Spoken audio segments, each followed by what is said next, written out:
Hi, welcome back on Do It Yourself channel. Today I'm going to show you how to hard reset your ANOVA Cooker Pro.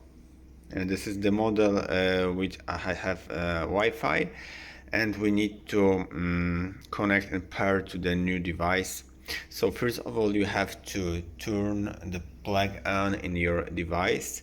Next, you should press and hold this little button here.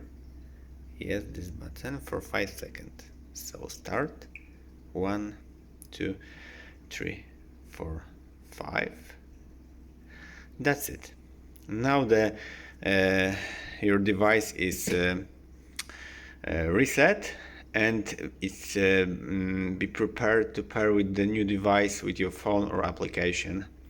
After you download the application, just write this number and your device gonna be connected. And that's it. I hope the video is helpful for you. If yes, you can leave like, leave comment, and leave subscribe. And see you by next video. Hey!